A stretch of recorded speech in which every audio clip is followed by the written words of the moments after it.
A chance discovery takes us on a journey deep in time to a lost age, unlike anything you've ever known. A prehistoric world where the middle of North America lays submerged beneath a sea of strange creatures.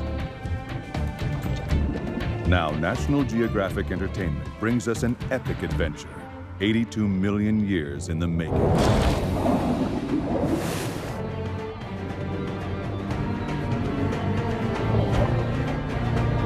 Before they lived in our imaginations,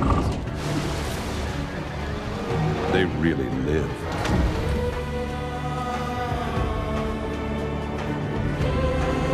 Sea Monsters, a prehistoric adventure.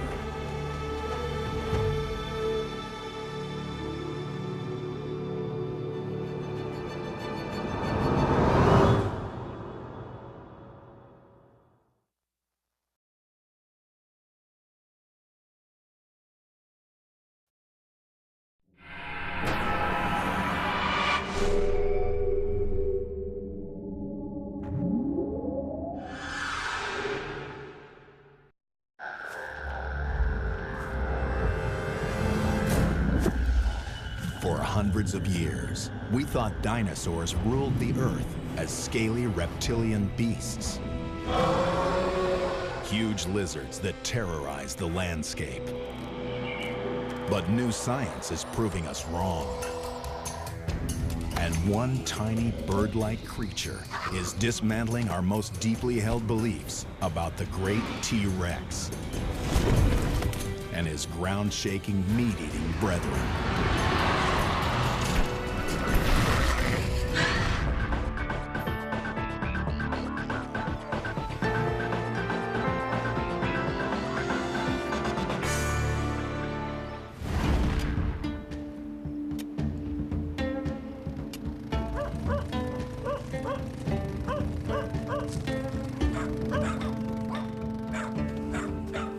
Sometimes, ordinary people make extraordinary discoveries. A shepherd stumbled on the Dead Sea Scrolls. Teenagers found the cave paintings of Lascaux. And in 1996, with one swing of his pick, a Chinese farmer revolutionized our understanding of the dinosaurs.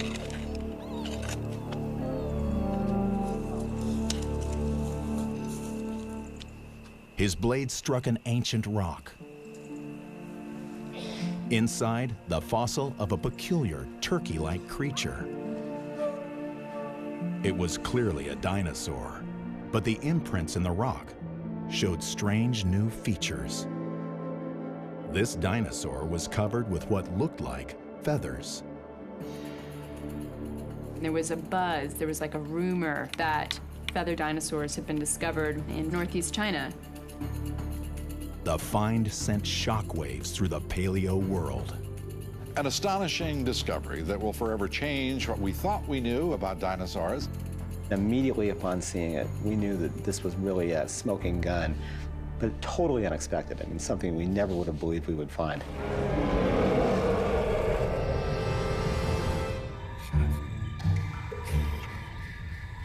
The new discovery, named Sinosauropteryx, was about 2 feet tall, with a small head, teeth of a meat-eater, a long tail, and primitive filament-like feathers.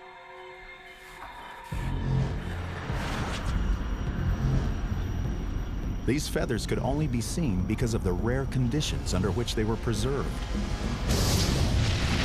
A volcanic eruption buried the creature in soft ash, locking in all its secrets before it could decompose. And it wasn't the only one. The find kicked off a dinosaur gold rush in the region. Over the next decade, hundreds of feathered dinos were found. And paleontologists began piecing together theories about what the feathers meant.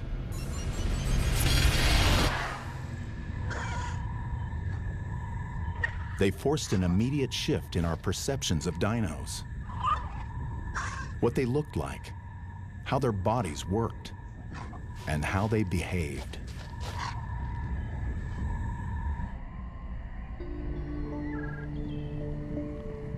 The one thing all the feathered dinos shared, they were all predatory meat eaters.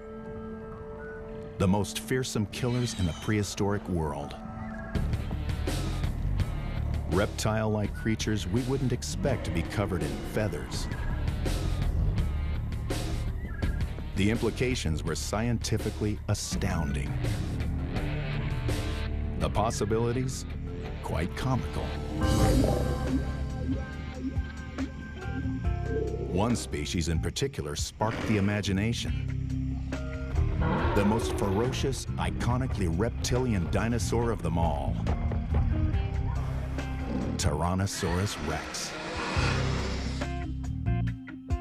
All of a sudden, scientists had to adjust their image of big bad T-Rex. If the ancestors and the relatives of T-Rex all had feathers of some sort, then we know for sure that group would have retained them in some way. But did T-Rex have feathers?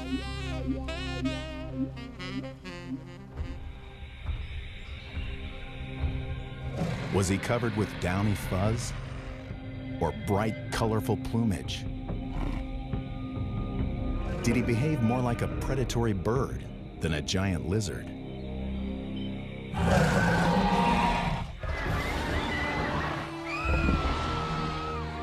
Was our dark, historical picture of him badly misguided?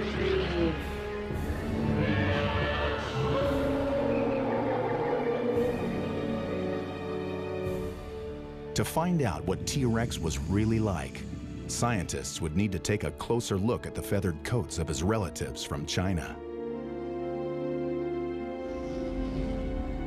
It seemed smooth scales were out and feathers were in. Now, to figure out what they were for. Feathers are used for lots of different things. I mean, that they can be used for hunting, they can be used for display, they can be used for insulation. Modern birds provide some intriguing examples.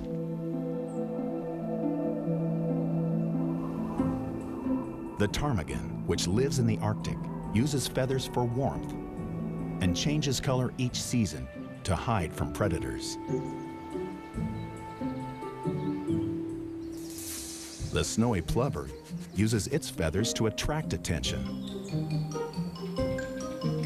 When its nest is threatened, it lures predators away by acting injured, fanning its rust-colored tail and beating its wings.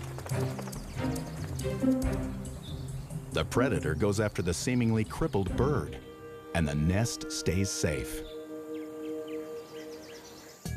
And the male peacock flaunts its brilliant fan of iridescent tail feathers to attract a mate.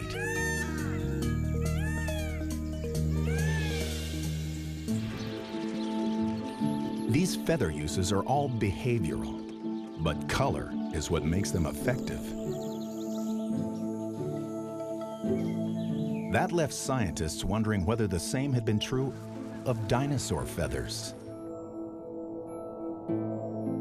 The problem was, no one knew of any way to extract color information from fossilized feathers. An exploration of color seemed like a scientific dead end. Until 2006, that is, when a chance discovery in a very different kind of animal offered a new avenue of attack. The man studying it, Yale graduate student Jakob Winter. The animal, the squid. Squids are pretty awesome. They use colors in all sorts of complex ways. They can change color. They communicate with each other in color. They can actually express emotions with color. They can also spew black ink when threatened. creating a smokescreen in the water to confuse would-be predators.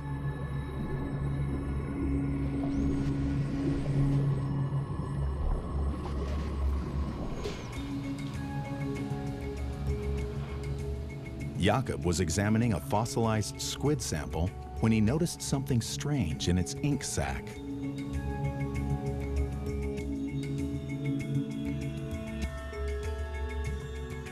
Dark, round blobs. They looked like the granules of pigment that give squid ink its color.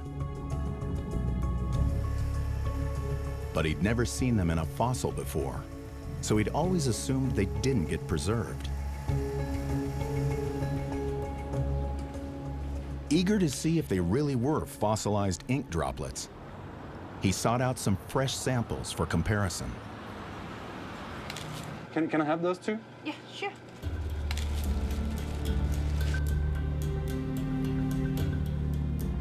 Under the microscope, Jakob saw a perfect match between the fossilized pigment and the pigment from the fresh samples. These squids are about 200 million years old. So it came as a big surprise when we looked at these fossilized ink samples and realized that they look exactly like the modern squid ink. The magnitude of his find hit hard. If squid fossils held color, other fossils might as well. Jakob knew feathers contained pigment in tiny, durable containers called melanosomes. He wondered if they could survive fossilization. Then I was thinking about dinosaurs. Maybe we can put colors on a dinosaur with this sort of discovery.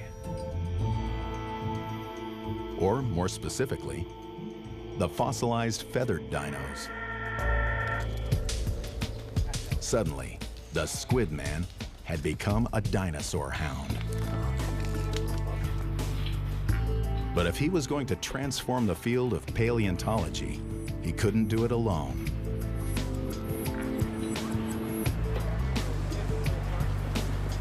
His team of heavy hitters. Derek Briggs, fossil preservation specialist. Rick Prum, bird expert. And Julia Clark, paleontologist. Immediately, I realized that if melanosomes were preserved in feathers, there was a great opportunity to reconstruct the plumage color of the feathered dinosaurs, which of course is as fascinating a question as there could be. That was extremely exciting.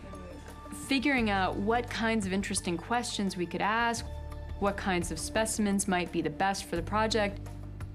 It was a fascinating set of questions to start considering.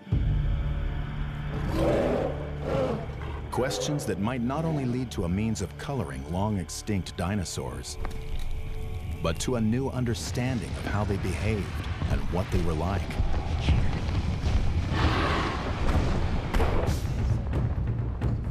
To make it all happen, they'll need to gain access to a precious feathered dino sample. And for that, they'll need to go to China.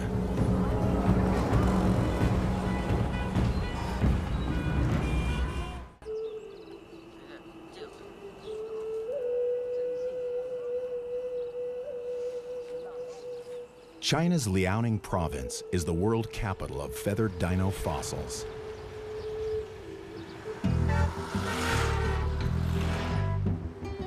It's here that Jakob Winter, Derek Briggs, Rick Prum, and Julia Clark hope to find a rare sample they can use to bring a dinosaur's color back to life. That's a good one. 2 days of traveling gets them to the capital city of Shenyang, where they meet up with Chinese paleontologist Gao Kachin. How you doing? There you go. But the long trip is only the beginning of their journey. Once in Shenyang, they must navigate the tricky waters of Chinese dinosaur politics. There's a lot of interest in these materials, and gaining access and negotiating collaborations is always a big part of doing science in China. To that end, their first appearance is at a lavish dinner to pay their respects to their Chinese hosts.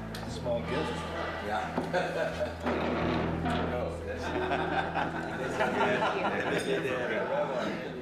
Hope you have a good time. Cheers. The team raves about the dinner, but the next day, their hopes of easy access to the fossils are unceremoniously dashed. When they arrive at the local museum, the curator refuses to let them take samples. He's worried their technique will damage his specimens. The kind of work we do involves taking samples of spectacular specimens. And inevitably, a curator's job is to ensure that his material is kept pristine and beautiful. So that's inevitably a little bit of a challenge. Stonewalled, the team seeks out the museum director for help. After some political maneuvering, he overrules his curator and agrees to give them one special sample from the back.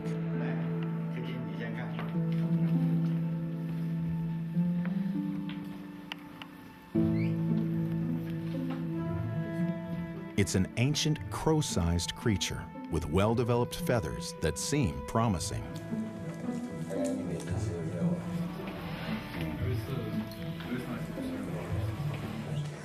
Thank you. But as they take turns examining it, their excitement turns to concern. Some of the feathers look like they've been artificially enhanced.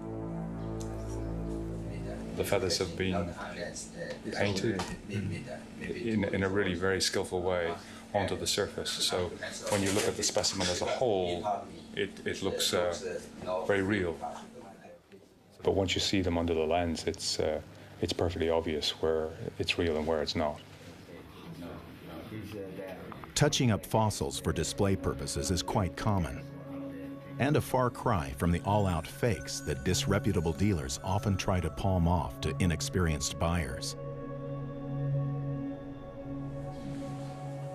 But for the team, the enhancement makes large sections of the creature unusable.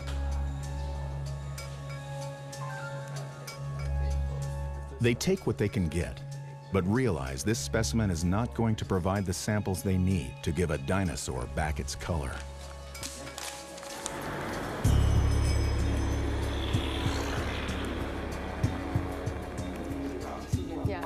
Fortunately, their dinner diplomacy provides another lead. Yeah, when was it found? Hi, nice to meet you. One of their Chinese colleagues introduces them to Li Chuanguo, a paleontologist at the Museum of Natural History in Beijing. Li offers them special access to the museum's extensive collection. The best fossils are stored in the basement vaults. Oh, that's a nice one. Many still embedded in their original rocks.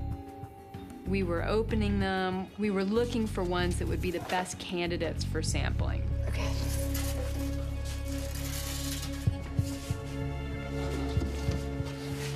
You want to go straight back, Jakob? Yeah, a little bit. Yeah, that's good. Amid the jumble of ancient rocks and bones, one creature stands out. Wow. There's some well-preserved feathers. It's not Microraptor, is it? Basically, the specimen had extremely well preserved feathers that had not yet been touched. They hadn't been prepared, they hadn't been coated in a preservative material. You can actually see the barbs. That's just amazing. It was not ready for display, but it was perfect for sampling. You could see the nice details in them. We have these long feathers extending from the arms and the legs. And what we also could see was hints of color patterns. The animal is covered with feathers. Even its feet and toes sprout downy fluff. Well, thank you. Yeah. The samples they get from the creature will drive the next part of their challenge. To tease the fuzzy creature's colors from the ancient rock, uncover its identity, and see whether it holds the key to unlocking the mysteries of the feathered colored dinos.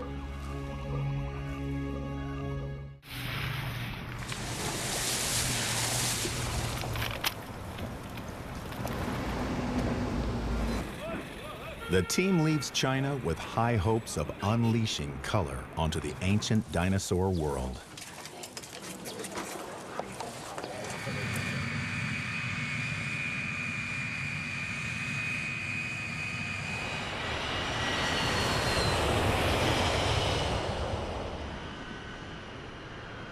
The long trip back to the U.S. gives them time to consider the exciting potential of their work. If they can isolate the fossilized dino melanosomes, they may soon be able to turn fantasy and imagination into colorful fact.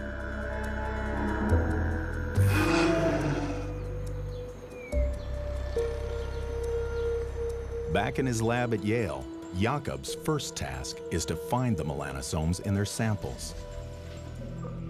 Because a fossil is a flattened 2D representation of a 3D animal, he's struggling to separate out individual feathers to analyze. It didn't look like a slam dunk. We were unsure whether we'd have melanosome preservation at all in the sample. So you have to say we were crossing our fingers and hoping for the best. It wasn't a sure thing. While Jakob wrestles with the melanosomes, Julia turns her focus to the identity of their fossil.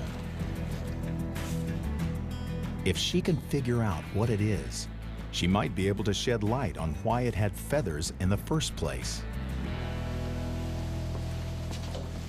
Cross-referencing it with other feathered dinos, she realizes it's Anchiornis huxleyi, a chicken-sized meat-eater with a toothed beak, strange long feathers on its arms and legs, and the bizarre fluff between its toes and on its feet.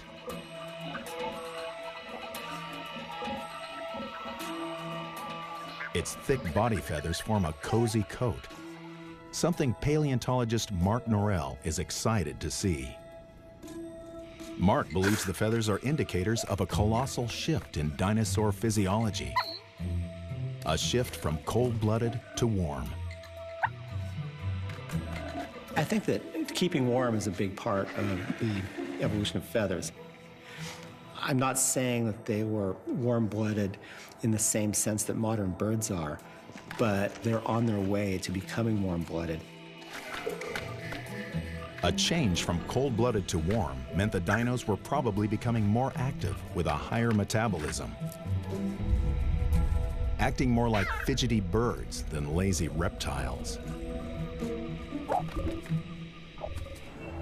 Mark's theory flies in the face of conventional wisdom that dinosaurs were reptilian, but it's based on some compelling evidence. In 2004, he and a colleague discovered a tiny bird-like dinosaur fossilized in an incredibly lifelike pose.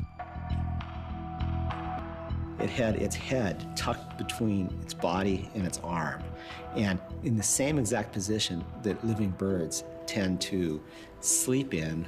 And the reason that birds do that is because they're warm-blooded. You're able to maintain heat that way.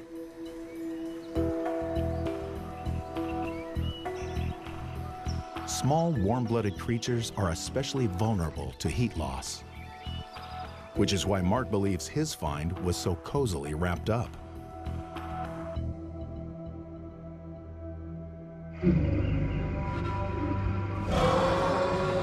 But what about the big guys? Would T-Rex and his plus-size compatriots also have needed a full, fluffy coat to keep warm?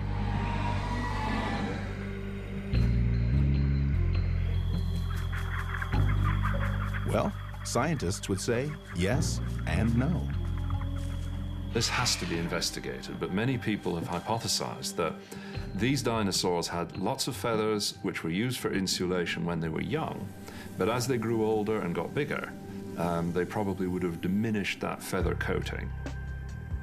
They may not have lost them completely, so even an adult T-Rex may have had amusing tufts of feathers or flashes of color on the head or down the side of the body or along the middle of the back, perhaps just for visual display and not any longer for any kind of temperature control. It's a tactic still used by today's biggest birds. We see that even in ostriches, when the chicks hatch, that they're completely covered with fluff. But then as the animals get bigger and bigger and bigger, they lose all the feathers on their neck, they lose a lot of the feathers on their legs, and also their feather density on the body itself becomes much more limited. For T-Rex and the meat eaters, the similarities to the warm-blooded ostrich don't end there.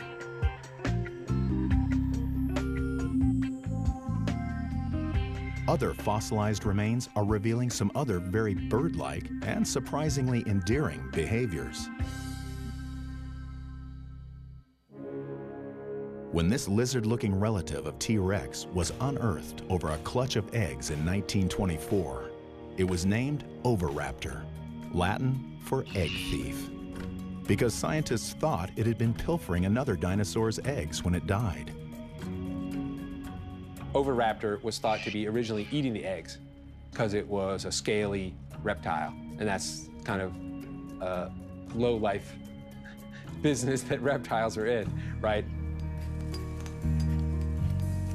But 70 years later, another Oviraptor find by Mark Norell led to a very different conclusion. We found dinosaurs sitting on top of their nests. To find an animal brooding its eggs is a remarkable thing. Like, I mean, if you would have told me that we would find that a few years before, I would have said you were crazy. Like warm-blooded birds, the Oviraptors were protecting their own eggs, not eating someone else's.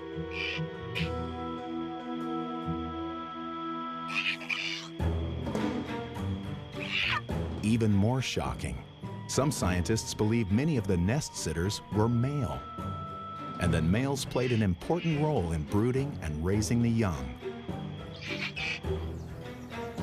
just like ostriches.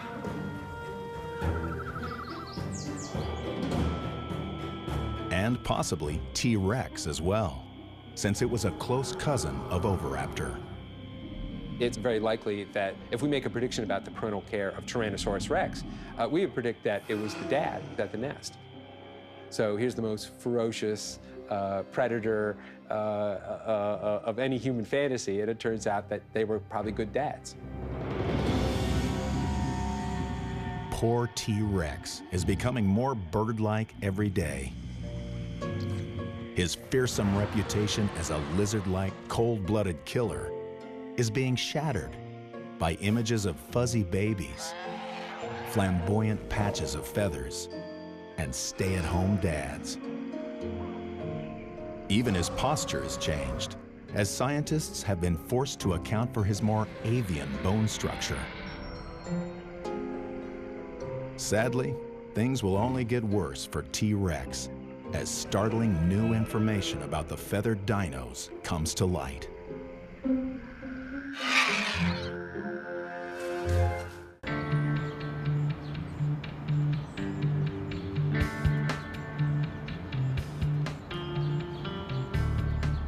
New dinosaur color revelations are emerging from New Haven, where the Yale team is starting to make some real progress on the hues of Anchiornis' coat.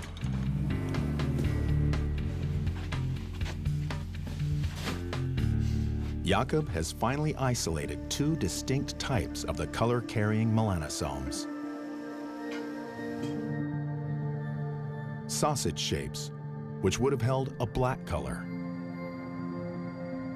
and meatball shapes, which would have contained a reddish brown, what birdwatchers call rufous red. But he also finds many other variations he doesn't recognize.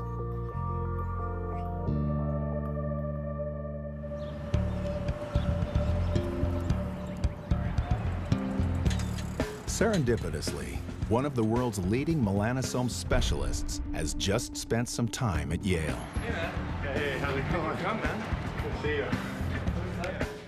A perfect opportunity for a color consultation. I actually got a kind of cryptic email from Jakob just asking me about this certain shape of melanosome.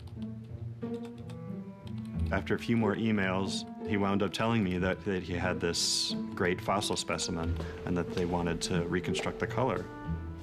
And I was, to be honest, a bit jealous that I hadn't thought of it. Zebrafinch has basically... Intrigued, Matt quickly jumps in to help. He's an expert on color and feathers, which often go together in complex ways. They're very narrow as well. They're very narrow. Brilliant greens and blues and shimmery iridescence are produced by light bouncing off the physical structures of the feather. And most bright reds, yellows, and pinks make their way into feathers from foods the birds eat.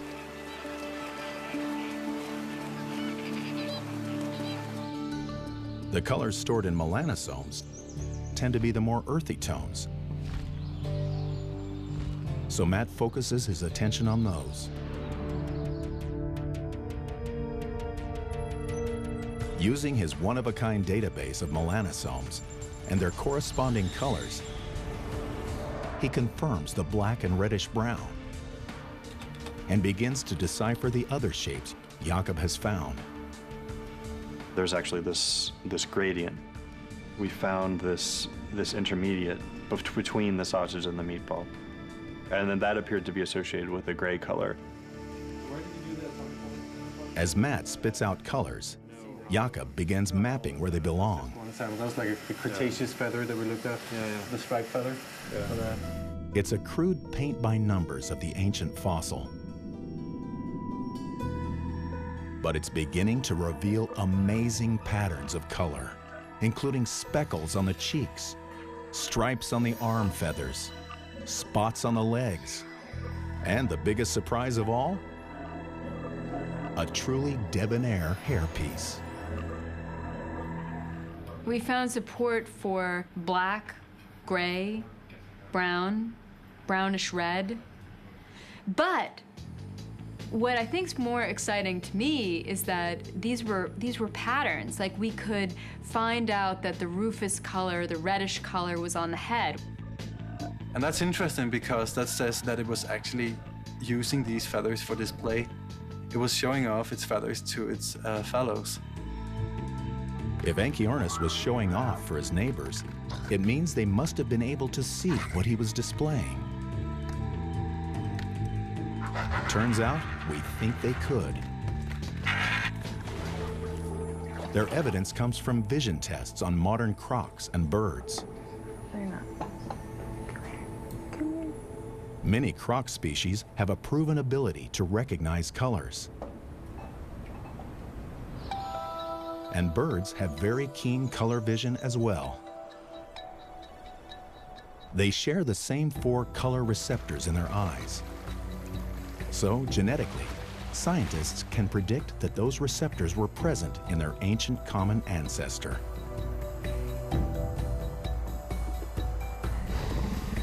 That common ancestor is also shared by dinosaurs. So scientists can infer that dinos evolved with color vision as well. If they're right, it means Anchiornis' companions would have been duly impressed by his conspicuous rufous red crest.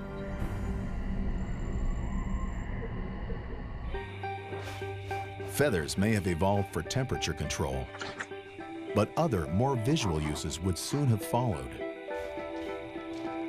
Dominance displays, mating games, camouflage, probably all of the above. And if the team's color work pans out, the colors and patterns of Anchiornis and the other feathered dinos will reveal just how they did it. But just as they begin the final stage of the recolorization, another find uproots the dinosaur family tree yet again.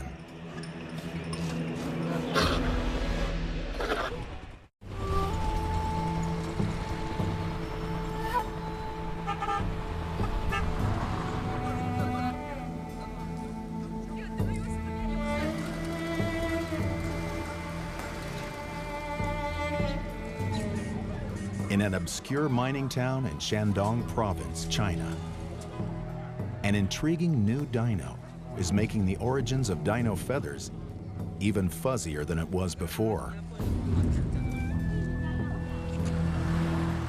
For years, it sat unexamined in a private collection until its owner turned it over to a museum.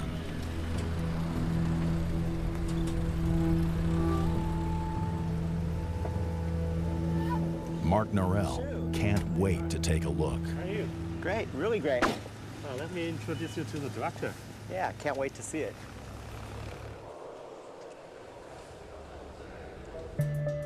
The new find is Tianyalong, a small bipedal dinosaur covered in primitive bristle-like filaments.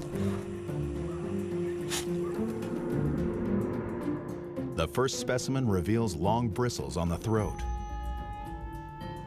along the backbone, and at the base of the tail.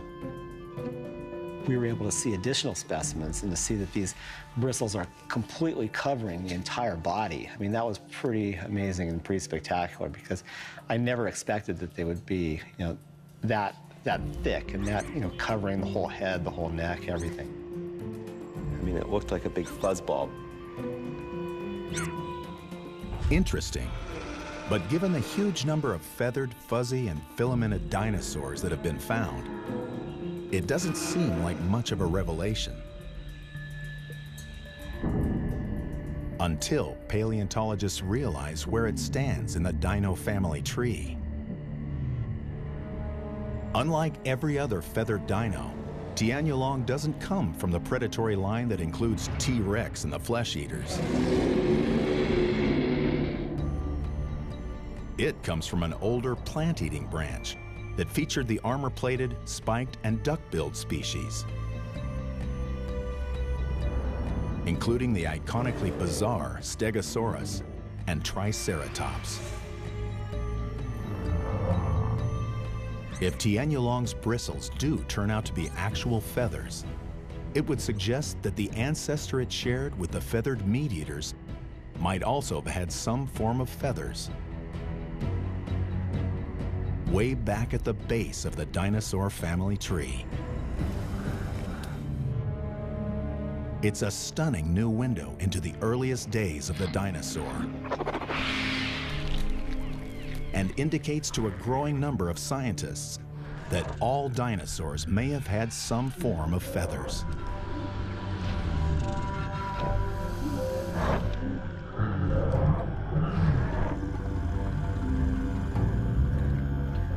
Unfortunately, it doesn't shed much light on the way those feathers looked on a living, breathing animal.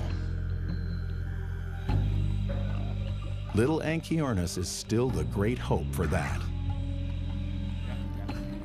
And after all the fossil hunting, sample taking, sausage searching, and color coding, he is at last getting ready for his close-up.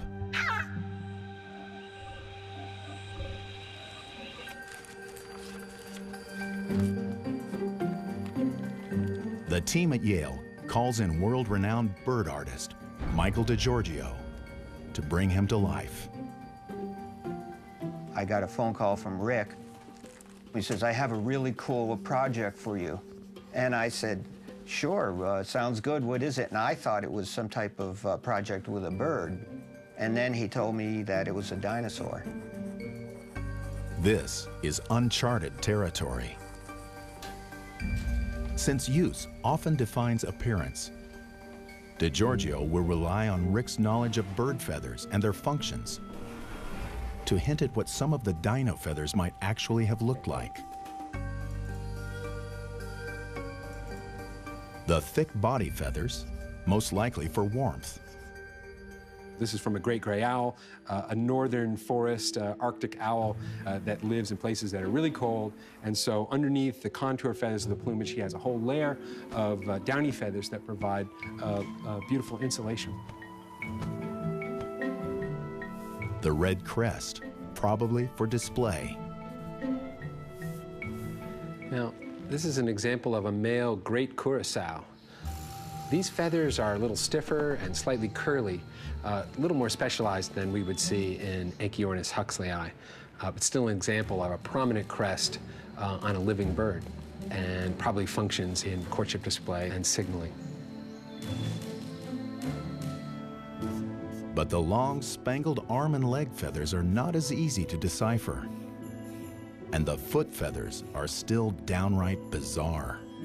One of the biggest surprises was the foot, the way the feathers came off the foot, which is amazing. Why would feathers, it seems like they would get in the way, right?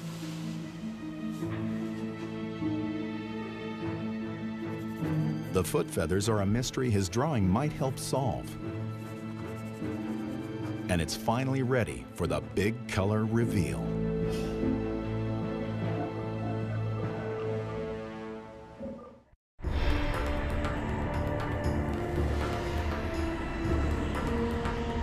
For the first time in more than 150 million years, a dinosaur will be seen in its original colorful coat. And here is our rendering of the plumage of Anchiornis huxleyi. When we thought we had an opportunity to reconstruct the color of the dinosaurs, I never expected that the first one we would work on would turn out to be so dramatic. Yeah, it looks like a big fluffy chicken with, you know, lots of leg feathers.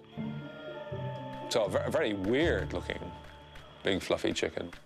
I could see it hunting down maybe insects, small prey.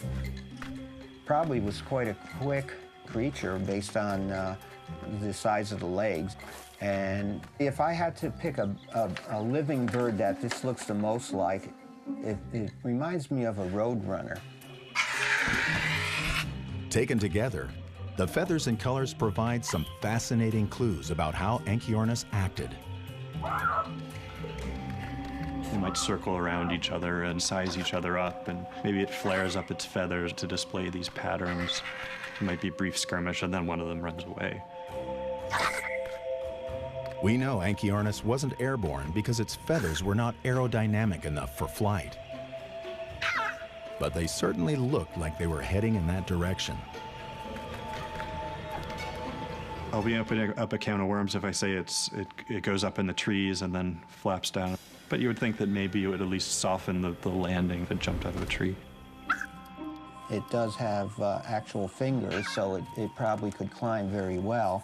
And I could see it sailing from one location to another. This thing might have been useful in gliding, but if they did glide, they were certainly at a very early phase of aerodynamic function. It's a theory worth further investigation. But another of the creature's more familiar features has bird expert Rick Prum pondering something bigger. The detailed patterning of its black and white feathers.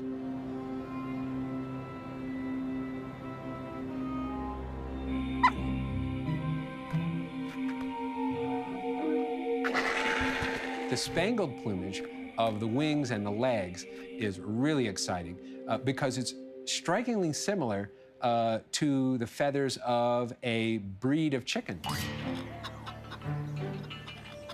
The silver spangled Hamburg chicken is a domesticated chicken that has beautifully white feathers with a black spangled tip. So it's a striking example of a very similar plumage pattern in a living bird.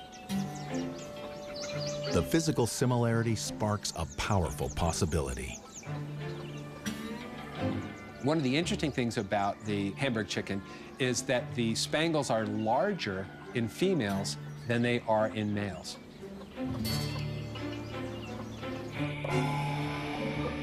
If the same was true of Anchiornis, A patterned comparison of additional specimens could help reveal which were males and which were females.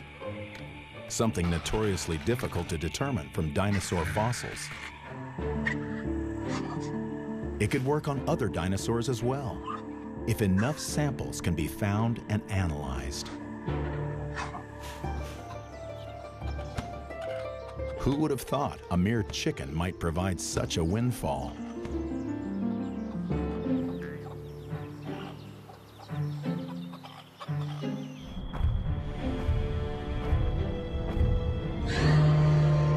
And unfortunately for the great T-Rex, that's not all the chicken can tell us. Scientists recently analyzed protein samples from a 68-million-year-old T-Rex leg bone. And what modern animal did they find it was most closely related to? That's right, the common chicken. Think about that next time you bite into a wing.